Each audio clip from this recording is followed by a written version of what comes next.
ప్రభునందు మాకు అత్యంత ప్రియులైన దేవుని ప్రజలందరికీ రక్షకుడును గనుడును ఉన్నతమైన నామ ప్రభావంతో నింపబడిన యేసుక్రీస్తు ప్రభు నామం పేరిట శుభాలు ప్రకటిస్తున్నాను. మీ అందరి జీవితాల్లో ప్రభు అద్భుతాలు చేయాలని ప్రతిరోజు మీకోసం ప్రార్థన చేస్తున్నాం. మన దేవుడు ఆశ్చర్యకరుడు, అద్భుతాలు చేయవాడు. యెహోవా మీ మధ్యన అద్భుత కార్యములు చేయును అనే వాగ్దానం మనకిచ్చే బలం చాలా గొప్పది. ప్రతిరోజు మనం దేవుని వైపు చూస్తున్నప్పుడు, ఆయన కృపా కనికరాల కోసం కనిపెట్టినప్పుడు, ఆయన కృపా సమృద్ధి గలవాడు, దీర్ఘశాంతుడని బైబిల్ చెప్పినట్టుగా ఆయన కృప మీద ఆధారపడడానికి మనం నిర్ణయించుకున్నప్పుడు దేవుడు ఖచ్చితంగా మన జీవితంలో మేళ్లను ఉపకారాలు జరిగిస్తారు. నేటికి మనం సజీవులుగా ఉన్నామంటే అది కేవలం దేవుని మహాకృప మాత్రమే. మన శక్తి, మన బలం, మన జ్ఞానం ఏది కాదు. దేవదేవుడు మన పట్ల కలిగి ఉన్న ఉన్నతమైన సంకల్పాలను బట్టి, ప్రణాళికలను బట్టి మనం ప్రతిరోజు ప్రభువును స్తుతించాలి. ఉదయాన్నే లేచిన తర్వాత ప్రార్థన చేసుకుని దేవుని వాక్యాన్ని చదివిన తర్వాత ఒక వాగ్దాన సందేశాన్ని మనం ధ్యానం చేస్తున్నాము. మీలో చాలామంది అనేక ప్రాంతాల నుండి వాగ్దాన సందేశాన్ని వింటూ ఆత్మలో బలపడుతున్నట్టుగా మెరుస్తున్న సాక్ష్యాలను బట్టి నేను నిజంగా ప్రభువుని స్తుతిస్తున్నాను. ఈరోజు వాగ్దానం కోసం కనిపెడుతున్నారు కదా. పరిశుద్ధ గ్రంథం తెరిచి ఇర్మియా గ్రంథం 20వ అధ్యాయం 13వ వచనాన్ని చదువుకుందాం. The book of Jeremiah chapter 20 and verse 13. యెహోవాను కీర్తించుడి, యెహోవాను స్తుతించుడి, దుష్టుల చేతిలో నుండి దరిద్రుని ప్రాణమును ఆయనే విడిపించుచున్నాడు. Praise the lord. దుష్టుల చేతుల్లో నుండి దరిద్రుల ప్రాణమును ఆయనే విడిపించుచున్నాడు. కీర్తనాకారుడు ఒక సందర్భంలో అంటాడు, దేవుడు మనకు తోడై ఉండకపోతే మనుషులు ప్రాణముతోనే మనల్ని మింగివేసి ఉందురు అన్నాడు. ఈ రోజుల్లో ప్రపంచం అలాగే ఉంది. లోకం ఎలా ఉందంటే, మేలు చేసిన వారికి మేలు చేయడం మర్చిపోయి మేలు చేసిన వారికి కూడా కీడు చేసే సమాజంలో మనం జీవిస్తున్నాం. మనుషులకి దైవిక విలువలు అబ్బడం లేదు.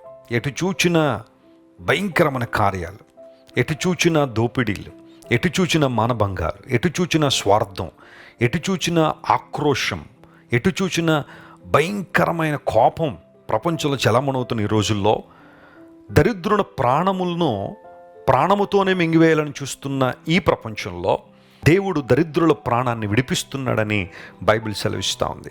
ఎవరి చేతుల్లోంచి అంటే దుష్టుల చేతుల్లోనండి. అందరికన్నా దుష్టుడు ఎవరు? బైబిల్లో రాయబడింది, దుష్టుని నుండి మమ్మల్ని తప్పించమని ప్రార్థన చేయమన్నారు కదా యేసయ్య. సాతానే దుష్టుడు. వాళ్ళలో ఉన్న దుష్ట మనస్సు వల్లనే అనేక మందిని ప్రభువు నుండి దూరం చేస్తున్నాడు, విశ్వాసంలో బలహీనపరుస్తున్నాడు, ప్రేమలో వెనకకు లాగేస్తున్నాడు, భక్తి జీవితంలో సన్నగిల్లిపోయే అనుభవాల్లోనికి చాలామంది తీసుకెళ్ళిపోతున్నాడు. దుష్టుడు అపవాది. అపవాదిని అనుసరించే అపవాది సంబంధికులు కూడా దుష్టులే అని బైబిల్లో రాయబడింది. అందును బట్టే కీర్తన గ్రంథ ప్రారంభంలోనే మనం చూస్తాం, దుష్టుల ఆలోచన చొప్పున నడవక. ఆలోచనలు దేవుని బిడ్డలకు మాత్రమే కాదట, దుష్టులు కూడా ఉంటాయంట ఆలోచనలు. అవన్నీ కూడా పతనావస్థకు నడిపించే ఆలోచనలు. బైబిల్ సెలవిస్తూ ఉంది, అలాంటి దుష్టులు మన మీదకి లేస్తున్నప్పుడు, అలాంటి దుష్టులు మన మీదకి వస్తున్నప్పుడు దేవుడు వారి చేతుల్లోంచి మనల్ని కాపాడుతున్నాడు, రక్షిస్తున్నాడు. అందును బట్టి నేను యెహోవాను కీర్తిస్తున్నాను అనే మాట అక్కడ వాడాడు. ప్రభువుని స్తుతిస్తున్నాను, ఆయన కీర్తిస్తున్నాను అనే మాట చాలా స్పష్టంగా రాయబడింది. పూర్వదినాల్లో రాజులు ఒక రాజ్యాన్ని జయించిన తర్వాత, లేదంటే ఒక రాజ్యాన్ని ఎస్టాబ్లిష్ చేసుకున్నప్పుడు వారి యొక్క అంతఃపురంలో, రాజమందిరంలో వారిని కీర్తించడానికి కొంతమందిని పెట్టుకునేవారట. వారి పని ఏంటి అంటే, ఉదయం లేచిన దగ్గర నుండి రాత్రి పడుకునే వరకు రాజుగారిని కీర్తిస్తూ ఉండాలి. రాజుగారు అంతా, రాజుగారు ఎంత, రాజుగారు అలాంటి వాళ్ళు, ఇలాంటి వాళ్ళు, ఆయన అలాంటి వారికి ఇలా మేలు చేశాడని ఇంకా నిరంతరాయంగా రాజుగారిని పొగుడుతూ కీర్తిస్తూ ఉండాలి. బహుశా అందులో కొన్ని నిజాలు ఉండొచ్చు, లేదా కొన్ని నిజాలు ఉండకపోవచ్చు కూడా. కానీ దేవుణ్ణి కీర్తించే విధానం అలాంటిది కాదు. ఆయన గుణలక్షణములు, ఆయన ఔన్నత్యము, ఆయన ప్రేమ, ఆయన యొక్క గొప్పతనాన్ని ఎల్లప్పుడూ మనం కీర్తించువారంగానే ఉండాలి. కీర్తనకారుడు అంటాడు, నా నోరు ఎల్లప్పుడూ దేవుని కీర్తితో నింపబడింది అన్నాడు. ఆయన స్తుతించడంతో నా నోటిని నింపుకున్నాను అన్నాడు. ఈరోజు నీ నోట్లో ఏమున్నాయి? బూతులు ఉన్నాయా? వ్యర్థమైన మాటలు ఉన్నాయా? లోక సంబంధమైన విషయాలు ఉన్నాయా? బైబిల్ సెలవిస్తుంది, దేవుని కీర్తితో నీ నోరు నింపబడాలని. ఎందుకు మనం దేవుని కీర్తించాలి? ఆయన కీర్తించే వారుగా మనం ఎందుకు ఉండాలి అంటే, కీర్తనాకారుడు ఒక సందర్భంలో అన్నాడు, ప్రభువా నేను కీర్తిస్తున్నాను ఎందుకంటే నీవు నా అంగలార్పును నాట్యముగా మార్చావు అన్నాడు. కీర్తన 30:11 మాట మనం చూస్తాం. నా అంగలార్పును నీవు ఎలా మార్చావు? నాట్యముగా మార్చావు. ప్రియ సహోదరి, జాగ్రత్త విని. ఈరోజు నువ్వు అంగలార్పులో ఉన్నావా? ఏడుస్తున్నావా? వేదనలో ఉన్నావా? కన్నీటిలో ఉన్నావా? ఎవరో ఏదో అన్నారని, ఎవరో దూరం అయిపోయారని, ఏదో కోల్పోయావని, లేదా నువ్వు అనుకున్న కార్యాలు నెరవేరడం లేదన్న బాధతో అంగలార్పులోని ఉంటే జాగ్రత్త విను. నువ్వు దేవుణ్ణి నమ్మగలిగితే, ఆయన్ని కీర్తించగలిగితే, ఆయన వైపు నువ్వు చూడగలిగితే, దుష్టుల చేతుల్లోంచి దరిద్రుల ప్రాణమును విమోచించగలిగే దేవుడు, పాప బంధకాల్లోంచి, శాపపు అనుభవాల్లోంచి, అపరాధముల నుండి మనిషిని విడిపించగలిగే శక్తిగల దేవుడు ఈరోజు నీ అంగలార్పును, నీ కన్నిటిని నాట్యంగా మార్చబోతున్నాడు. Praise the lord. దేవుడు నిన్ను నాట్యమాడే స్థితిలో దేవుడు తీసుకొస్తాడు. యూజువల్గా దుఃఖం ఉన్నప్పుడు, వేదన ఉన్నప్పుడు నాట్యం చేయలేం. కానీ ఎప్పుడైతే దేవుడు మన హృదయాలను సంతోషంతో నింపాడో, మేలుతో మనల్ని నింపాడో, మన స్థితిగతుల్లో ఒక మార్పును దేవుడు అనుగ్రహిస్తున్నాడో, మనం దేవుని సన్నిధిలో నాట్యమాడి ఆయన ఆరాధించు వారంగా. అలా అని చెప్పి వ్యర్థమైన నాట్యాల గురించి నేను మాట్లాడడం లేదు, అసభ్యకరమైన నాట్యాల గురించి నేను మాట్లాడడం లేదు. కానీ ఆత్మలో పరవశం, ఆనందించడం, దేవునిలో పరిశుద్ధాత్మలో సంతోషించడం, అనుభవంలోనికి దేవుడు మనల్ని నడిపిస్తున్నాడు. అంత మాత్రమే కాదు, కీర్తనకారుడు మరొక చోట అంటాడు, నీ నామ ప్రభావమును బట్టి నేను కీర్తిస్తున్నాను అన్నాడు. కీర్తన 66:1 ఆ మాట మనం చూస్తాం. నీ నామము ప్రభావం కలిగింది కాబట్టి నేను నిన్ను కీర్తిస్తున్నాను. ఎస్, యేసయ్య నామం శక్తి గల నామం. ఆ నామంలో దురాత్మలు పరుగులు పెడతాయి. యేసయ్య నామంలో సాతాను శక్తులు నిలవలే. దురాత్మ శక్తులు భయపడే నామం అంటూ ఏదైనా ఉందంటే అది కేవలం యేసయ్య నామం మాత్రమే. Pronounce the name of God when you are in a battle. నువ్వు పోరాటంలో ఉన్నావా, యేసయ్య నామాన్ని ఉచ్చరించు. ఆ నామమును నీ జీవితంలో అన్వయించుకో. అందులో ఉన్న శక్తిని గ్రహించు, ఆ శక్తిని ఆస్వాదించు. ఖచ్చితంగా దురాత్మలు పరుగులు పెడతాయి. The enemy will flee when you pronounce the name of Jesus, and the evil spirits will flee when you pronounce the name of Jesus which is above all names. అన్ని నామముల కన్నా పైనామం యేసయ్య నామాన్ని ఉచ్చరించగలిగితే దురాత్మలు పరుగులు పెడతాయి. ప్రభువా, నీ నామ ప్రభావము గొప్పది గనుక నిన్ను కీర్తిస్తున్నాను. యేసు ప్రభువారు ఈ లోకంలో ఉన్నప్పుడు ఆయన గురించి ఒక చక్కని మాట బైబిల్లో ఉంటుంది. మార్కు సువార్త 6:14 మనం చదివితే ఆయన కీర్తి ప్రసిద్ధమాయను అని ఉంటుంది. ఆయన కీర్తి ఏమైందంటే ప్రసిద్ధమాయను. అంటే యేసు ప్రభు కీర్తి అనేక ప్రాంతాలకు వ్యాపించింది. ఏంటా కీర్తి? ఎందుకు యేసు ప్రభు లోకానికి వచ్చారు? మతం స్థాపించడానికి వచ్చారా, లేకపోతే ఒక అధికారాన్ని రాబట్టుకోవాలని వచ్చాడు ఆయన?